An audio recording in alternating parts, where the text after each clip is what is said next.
the edge of innocence. It was a crisp autumn evening, and the sun dipped low over the horizon, painting the sea with hues of fiery orange and red. The gentle waves kissed the rocky shore, whispering secrets of the deep to those who cared to listen. On a narrow cliffside road, a rusty old pickup truck rattled its way toward the docks.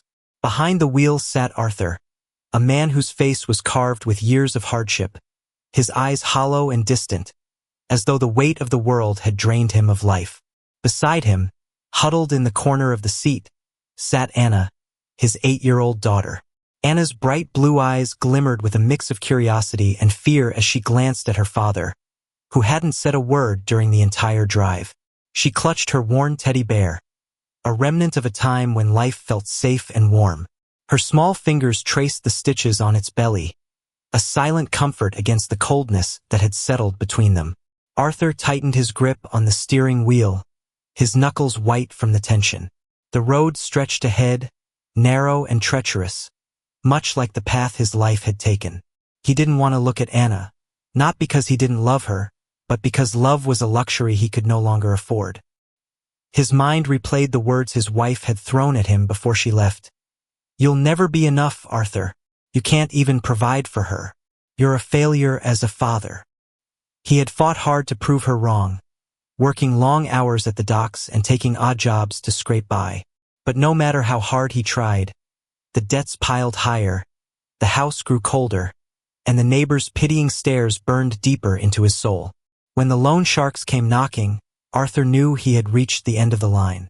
He had promised them payment by the end of the week, but the empty pockets of his worn jeans told a different story. Arthur's thoughts were interrupted by Anna's small voice. "Daddy, where are we going?" she asked, her tone hesitant yet hopeful. Arthur forced a smile, though it felt more like a grimace.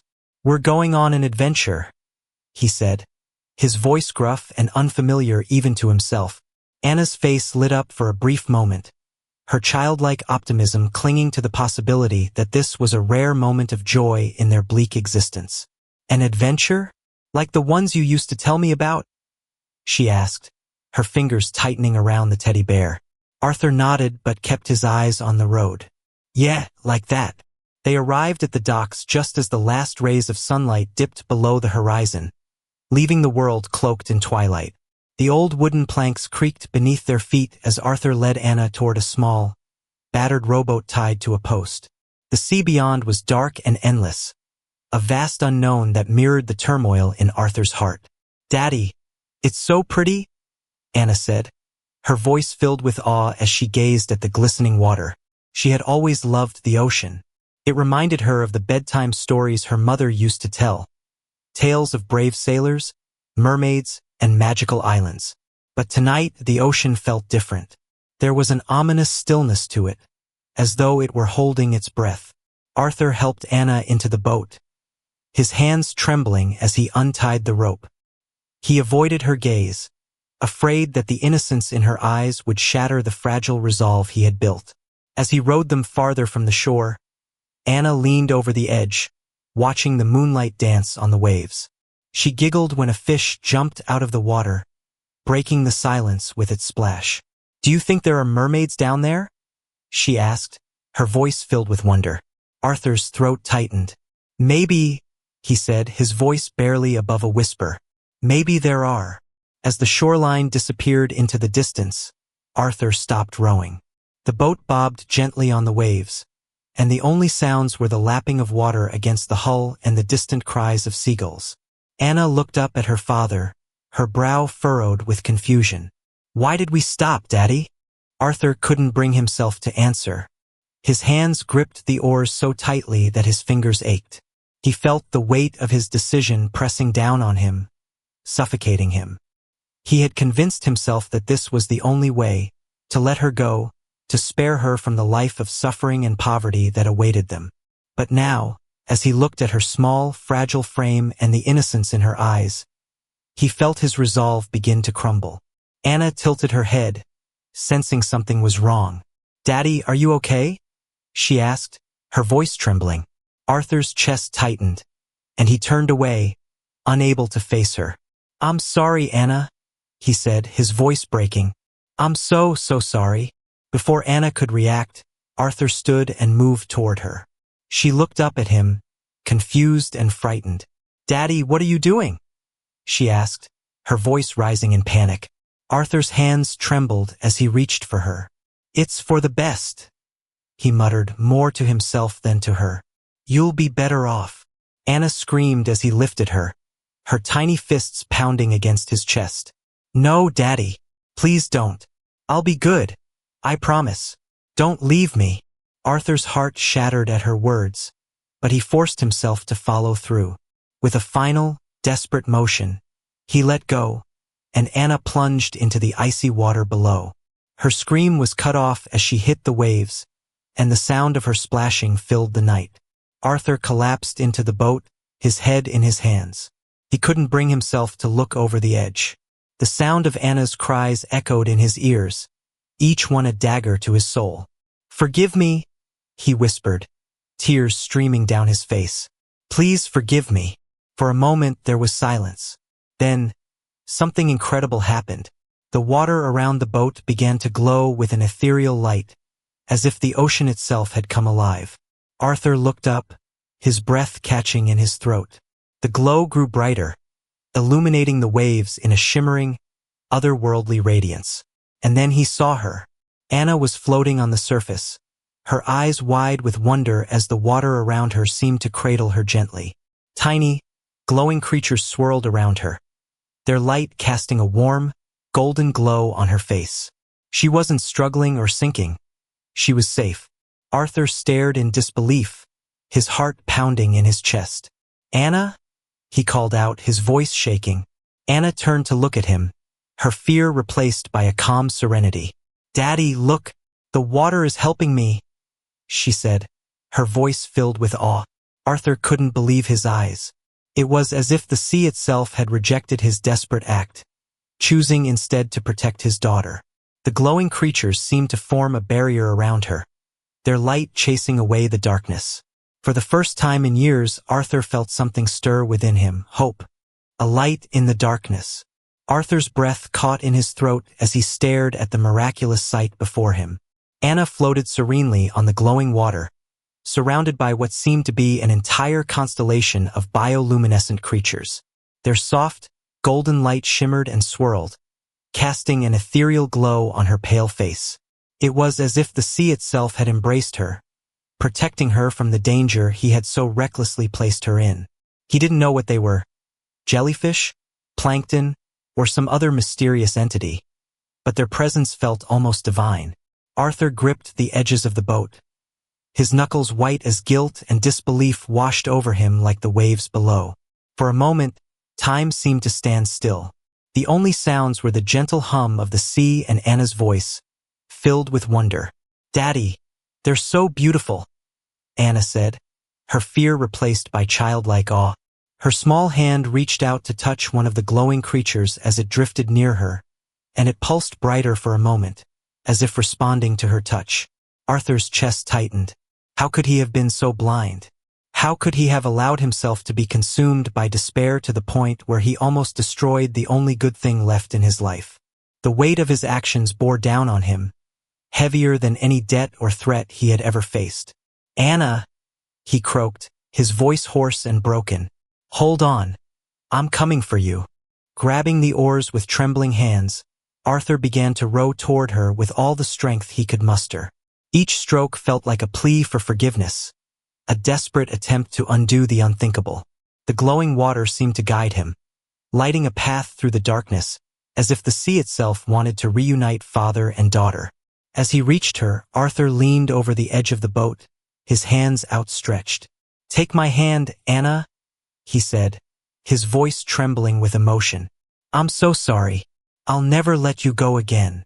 Anna hesitated for a moment, her wide blue eyes searching his face. Despite everything, she still trusted him. Slowly, she reached out and placed her small, trembling hand in his. Arthur pulled her up with a strength he didn't know he had, cradling her in his arms as they both collapsed onto the floor of the boat. I'm sorry, he whispered again, tears streaming down his face as he held her close. I was wrong, so wrong. I'll never hurt you again, Anna. I promise. Anna, still shivering and soaked to the bone, clung to him tightly. I was so scared, Daddy, she said, her voice muffled against his chest. But the lights, they made me feel safe. Arthur stroked her wet hair, his own tears mixing with the sea spray on his face. You're safe now. I'll never let anything happen to you again. As the boat drifted in the glowing water, Arthur realized that he couldn't stay silent any longer. He needed to tell Anna the truth, not just about what had happened tonight, but about everything that had led them to this moment. If they were going to move forward, it had to be together, with no more lies or secrets. Anna, he began, his voice unsteady. I need to tell you something. Something I should have told you a long time ago. Anna looked up at him, her eyes filled with both curiosity and fear. What is it, Daddy? Arthur took a deep breath, steadying himself. I haven't been a good father. I've made mistakes, terrible mistakes. After your mom left, I thought I could handle everything on my own. But I was wrong. I let my anger and my sadness take over, and I stopped being the dad you needed. Anna's brows furrowed as she listened, her small hand clutching his shirt. Is that why you were so sad all the time? She asked. Arthur nodded, his throat tight. Yes, and I let that sadness turn into something worse. I let it make me weak. When things got hard, when the bills piled up and I couldn't find a way out, I started listening to the wrong people. I thought I had no choice but to make a terrible decision tonight. Tears welled in Anna's eyes as she began to understand the weight of his words. You mean, when you threw me in the water? Arthur's heart broke at the pain in her voice. Yes, he admitted, his voice barely above a whisper. I thought I was protecting you. I thought letting you go would save you from a life of suffering. But I was wrong, Anna. So wrong. I see that now. I see that you're the only thing that matters. Anna was silent for a moment, her gaze fixed on the glowing water around them. When she finally spoke, her voice was soft but firm. Daddy, I was scared, but the lights, they made me feel like everything was going to be okay. Maybe it's like Mommy used to say. Maybe there's still magic in the world, even when we don't see it. Arthur's breath hitched at her words. He remembered how his wife used to tell Anna bedtime stories about hope and resilience, about how even in the darkest times, there was always a glimmer of light. He had stopped believing in those stories long ago, but now, holding his daughter in his arms, surrounded by the miraculous glow of the sea, he wondered if there was truth in them after all. As the boat drifted toward the shore, the glow around them began to fade, the bioluminescent creatures disappearing one by one into the depths. Arthur watched them go with a mixture of awe and gratitude, silently thanking them for their role in saving his daughter, and in saving him. When they finally reached the dock, Arthur carried Anna in his arms, her head resting against his shoulder. The weight of his guilt hadn't disappeared, but it was no longer paralyzing. He knew he had a long road ahead to rebuild the trust he had broken, but he was determined to walk that road, no matter how difficult it might be. As they stepped onto solid ground, Arthur turned to Anna, his voice steady and filled with conviction. From now on, everything will be different. I'll do whatever it takes to give you the life you deserve. I promise. Anna looked up at him, her eyes still red from tears but filled with a quiet strength. I believe you, Daddy, she said simply. In that moment, Arthur realized that the incredible thing that had happened wasn't just the miracle of the glowing sea. It was the second chance he had been given, and this time he wouldn't waste it. The weight of redemption. The walk home was quiet, save for the rhythmic crunch of gravel under Arthur's boots. The sound, though mundane, felt deafening in the silence between him and Anna. She clung to his neck, her small frame shivering in his arms. Arthur's mind swirled with thoughts, guilt, regret, and a faint glimmer of hope. The cool night air stung his skin, but he welcomed it, feeling as though he deserved the cold after what he had done. As they neared their small, run-down home on the edge of the town, Arthur paused at the gate. The house was a reflection of his life, weathered, broken, and barely holding together. He looked down at Anna, whose head rested against his chest, her damp hair clinging to her face. For a moment, he considered turning around and never returning. Maybe they could start fresh somewhere far away. But deep down, he knew that running wouldn't solve anything. He needed to face the mess he had created. Arthur pushed the gate open with his shoulder, the rusty hinges squealing in protest. He carried Anna inside and gently laid her on the old couch in the living room. The small fireplace in the corner was cold and lifeless, much like the home itself. Arthur grabbed a blanket from a nearby chair and wrapped it around Anna, tucking it in carefully. "Stay here," he said softly, brushing a strand of hair from her face. "I'll get the fire going." Anna nodded silently, her eyes following him as he moved around the room. Arthur knelt by the fireplace, his hands shaking as he arranged the logs and kindling. He struck a match, and the small flame flickered to life, casting a warm glow over the room. The fire grew steadily, its crackling filling the silence. As the warmth began to spread, Arthur sat down on the floor beside the couch, his back against the edge. He stared into the flames, his mind heavy with the weight of his actions. How could he make amends for what he had done? Could he ever truly redeem himself in Anna's eyes? "Daddy," Anna's voice broke through his thoughts. It was soft and hesitant, as though she were testing the waters. Arthur turned to look at her, his heart aching at the sight of her small, fragile figure. "Yes, sweetheart," he replied, his voice gentle. "Why did you do it?" she asked, her eyes searching his face for answers. Arthur swallowed hard, the question cutting deeper than any wound. He leaned forward, resting his elbows on his knees. "I thought I was protecting you," he admitted, his voice barely above a whisper. "I thought I was sparing you from a life of pain and struggle. But I see now that I was wrong. I let my fear and my pride blind me to what really matters." Anna tilted her head, her expression thoughtful. "But you saved me," she said simply. "You brought me back." Arthur's breath hitched at her words. He hadn't saved her, the sea had. Or perhaps it was something greater, something beyond his understanding. But Anna's forgiveness, her willingness to see the good in him even after what he had done, felt like a second chance he didn't deserve. "I'll spend the rest of my life making it up to you," Arthur said, his voice trembling. "I don't expect you to forgive me, but I'll do everything I can to make things right." Anna reached out and took his hand, her small fingers curling around his. "I already forgive you, Daddy," she said softly. "But you have to forgive yourself too." Her words struck him like a bolt of lightning. Forgive himself? The very thought felt impossible. But as he looked into her earnest, innocent eyes, he realized that she was right. If he was ever going to be the father she deserved, he needed to let go of the self-loathing that had consumed him for so long. The next morning, the first rays of sunlight filtered through the cracks in the curtains, casting a golden glow over the living room. Arthur had barely slept, his mind racing with thoughts of how to move forward. Anna was still curled up on the couch, her breathing steady and peaceful. For the first time in years, Arthur felt a flicker of hope. He wasn't sure how, but he was determined to rebuild their lives. After making sure Anna was still asleep, Arthur slipped out of the house and headed toward the docks.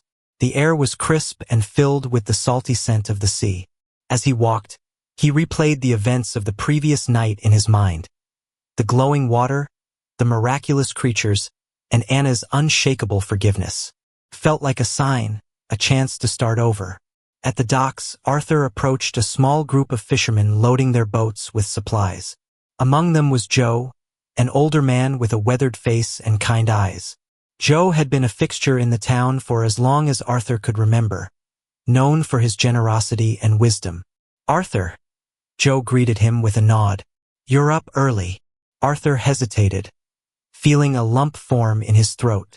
"Joe, I need your help," he said, his voice heavy with emotion. Joe set down the net he was holding and turned to face him. "What's on your mind, son?" Arthur took a deep breath, his hands clenching and unclenching at his sides. "I've made a mess of things. I've let my daughter down in the worst way possible. I need to make it right, but I don't know where to start." Joe studied him for a moment, his expression thoughtful. The first step to fixing a broken net is admitting it's torn, he said. Sounds like you've already done that. Now you need to start mending it one thread at a time. Arthur nodded, the metaphor sinking in. But how? I don't have much to offer her. I've lost so much. Joe placed a hand on his shoulder, his grip firm but reassuring. You've still got love, Arthur, and that's more than enough. Show her that you're willing to fight for her, to give her the life she deserves. Start small. Be present, listen, and don't be afraid to ask for help. Arthur's eyes burned with unshed tears. Thank you, Joe. I'll do whatever it takes. Joe smiled faintly. Good. Now, why don't you start by joining us on the water today? It's hard work, but it's honest.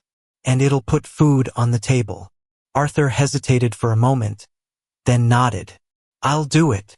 Back at home, Anna woke to the smell of breakfast cooking. She sat up, rubbing her eyes, and looked around the room.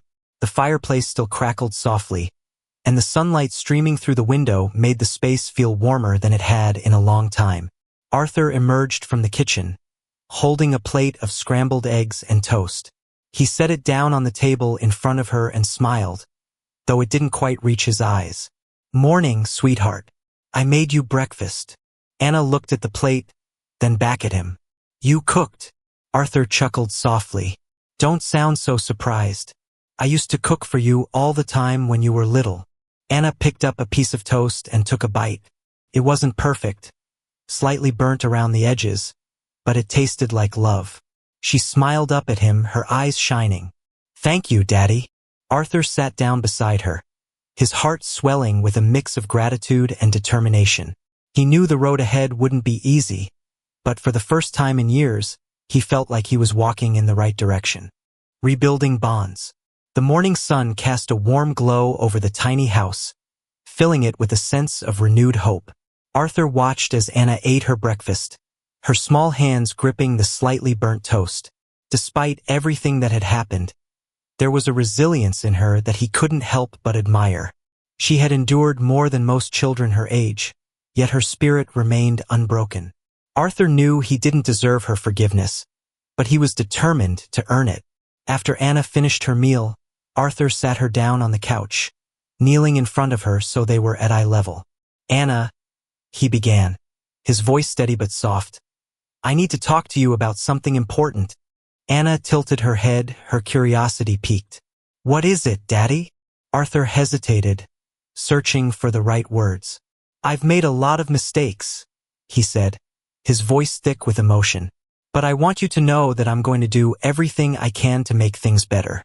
I've taken a job down at the docks with Mr. Joe. It's hard work, but it's honest, and it'll help me take care of you. Anna's eyes lit up at the mention of Joe. Mr. Joe?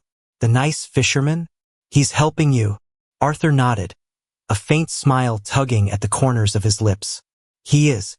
He's giving me a chance to start over, and I'm going to take it. Anna's expression softened, and she reached out to place her small hand on his. I believe in you, Daddy.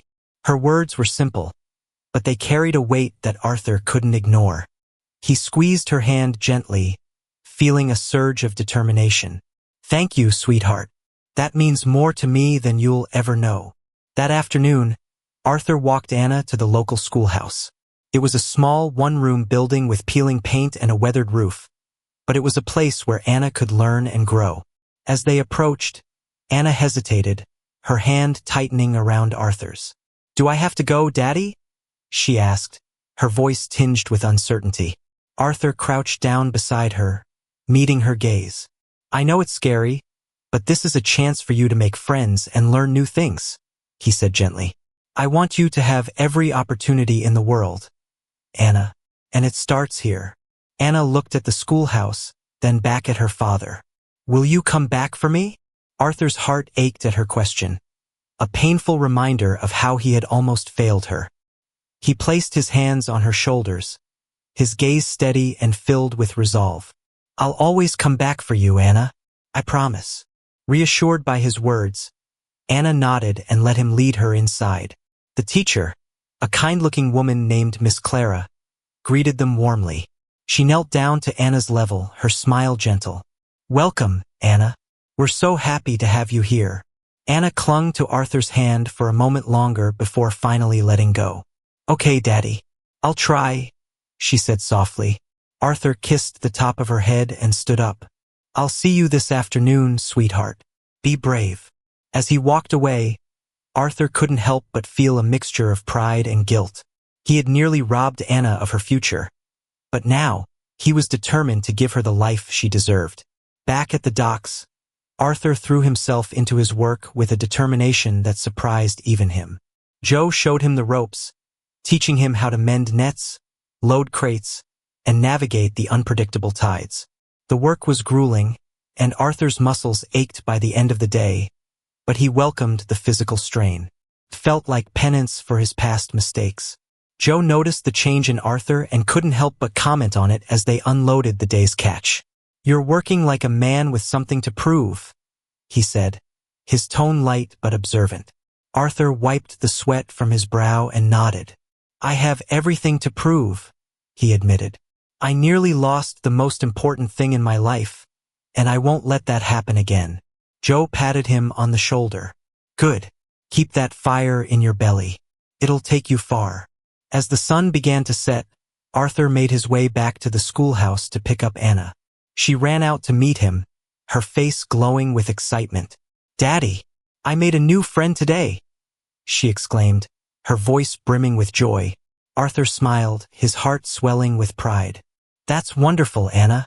Tell me all about it on the way home. As they walked, Anna chattered about her day, her words painting a picture of hope and possibility. Arthur listened intently, savoring the sound of her laughter. For the first time in years, he felt like he was on the right path. Later that evening, as they sat by the fireplace, Anna looked up at Arthur with a serious expression. Daddy, can we talk about what happened in the boat? She asked. Arthur's stomach twisted at the question, but he nodded. Of course, sweetheart. What's on your mind? Anna hesitated, her fingers playing with the hem of her blanket. When I was in the water, I was so scared. But then the lights came, and I didn't feel scared anymore. It felt like someone was watching over me. Arthur's throat tightened at her words. He had been haunted by the memory of the glowing creatures ever since that night. They had saved Anna when he couldn't, and he would never forget that. I think you're right, he said softly. I think someone or something was watching over you, and maybe it was a sign that we were meant to have a second chance. Anna's eyes widened. Do you think the lights will come back? Arthur smiled faintly, his gaze distant. Maybe they will. But even if they don't, I'll always be here to protect you. Anna leaned against him, her small frame warm and comforting. I love you, Daddy, she whispered. Arthur wrapped his arms around her, his heart heavy with gratitude. I love you too, Anna. More than anything. As they sat together in the glow of the fire, Arthur realized that redemption wasn't something that could be achieved overnight. It was a journey, a series of small, deliberate steps toward becoming the man and father he wanted to be. And with Anna by his side, he knew he would never give up. A new beginning. The days turned into weeks, and slowly but surely, life began to change for Arthur and Anna. The once dilapidated home that had mirrored their struggles now felt alive with warmth and hope. Arthur's steady work at the docks brought in enough to keep food on the table and the lights on, but it was more than just the money. He was rebuilding his life piece by piece, starting with the bond he had almost destroyed. Each morning, Arthur woke before the sun rose. He prepared Anna's breakfast and packed her a lunch for school. Though he was no chef, he took pride in these small acts of care, knowing they were his way of showing Anna how much she meant to him. Every evening, he picked her up from school, listening intently as she told him about her day, her friends, and the things she was learning. It became their ritual, a cornerstone of their new life. But Arthur knew that healing wasn't just about routine. He needed to face the ghosts of his past and confront the pain that had led him to that fateful night on the water. For too long, he had let his fears and failures dictate his actions, and it was time to put them to rest. The unexpected letter. One crisp autumn morning, as Arthur was cleaning up the small yard in front of their house, he spotted a letter in the mailbox. It was unusual, He rarely received mail, and when he did, it was usually bills or advertisements. The envelope was plain and unmarked, but something about it felt significant. Curious, Arthur opened it. Inside was a single sheet of paper with a handwritten note. Arthur, I've heard about what happened on the water that night. People talk, and news travels fast in a small town. I know you've been through a lot, and I want to help. Come see me at the church when you're ready. No judgment, just a listening ear. Father Malcolm. Arthur's hands trembled as he folded the note. Father Malcolm was well known in the town for his kindness and discretion. Arthur had never been a religious man, but the idea of talking to someone who wouldn't judge him was oddly comforting. He tucked the letter into his pocket, deciding he'd visit after dropping Anna off at school. Confession. The church was quiet when Arthur arrived. The stained glass windows cast colorful patterns on the stone floor, and the faint scent of incense lingered in the air. Father Malcolm stood near the altar, arranging flowers in a vase. When he saw Arthur, he smiled warmly. Arthur, he said, setting the flowers aside. I'm glad you came.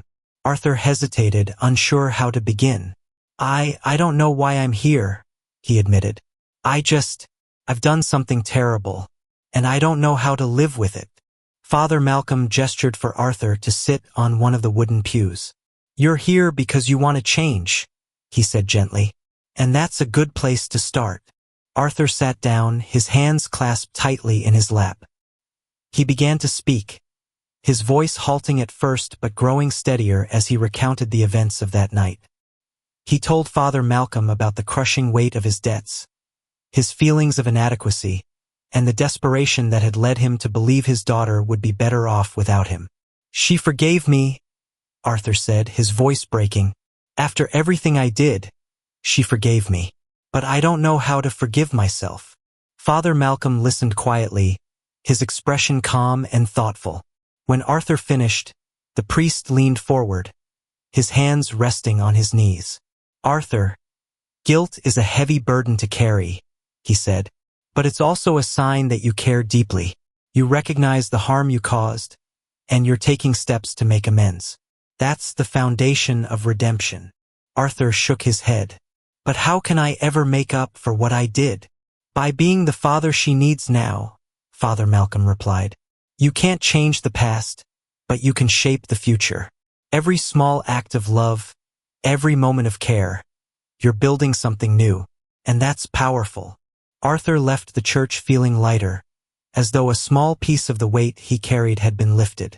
He didn't have all the answers, but for the first time he felt like he was on the right path. A stormy night. One evening, as Arthur and Anna sat by the fireplace reading a book, the wind howled outside, and rain lashed against the windows. The storm reminded Arthur of that fateful night, and he couldn't help but glance at Anna, who was curled up beside him, her eyes glued to the pages. Anna, he said, his voice tentative. She looked up, tilting her head. Yes, Daddy? Do you ever think about the lights? He asked. Anna's face softened into a thoughtful expression. Sometimes, she admitted. I think they were trying to tell us something. Arthur furrowed his brow. What do you mean? I think they were showing us that even in the darkest places, there's still hope, Anna said, and that we're never really alone. Her words struck a chord deep within Arthur. He nodded, his throat too tight to speak. In that moment, he realized just how much he had underestimated Anna. She was wise beyond her years, and her resilience was a constant reminder of the strength they shared. Community rebuilt. As the weeks went by, Arthur began to notice small changes in their lives. The townspeople, once distant and wary, started to warm up to him. Joe spoke highly of Arthur's work ethic, and soon, other fishermen began offering him odd jobs. Arthur's honesty and determination to turn his life around didn't go unnoticed. One day, Joe approached Arthur with a proposition. Arthur, there's an old boat down at the docks. It's not much, but it's seaworthy. I've been thinking about selling it, but I'd rather see it go to someone who could use it. If you're interested, I'll give you a fair deal. Arthur's eyes widened. A boat of his own would mean independence, a chance to provide for Anna without relying on others. I'd love that, Joe, he said. But I don't have much saved up yet. Joe waved a hand dismissively. We'll work something out. Consider it an investment in your future. A father's promise. On a cool spring morning, Arthur stood at the helm of his new boat, his hands steady on the wheel. Anna stood beside him, her face lit with excitement as they prepared to set out for their first fishing trip together. Are you ready, sweetheart? Arthur asked, a smile tugging at his lips. Anna nodded eagerly. Ready. As they sailed into the open sea, the horizon stretched out before them, endless and full of promise. Arthur felt a sense of peace he hadn't known in years. He didn't know what the future held, but he was no longer afraid. With Anna by his side, he knew they could face anything. Looking down at her, Arthur made a silent vow. To be the father she deserved, to cherish every moment, and to never let the darkness take hold again. And as the boat cut through the water, a faint, glowing ripple followed in its wake. A reminder that even in the darkest times, there was always light to guide the way.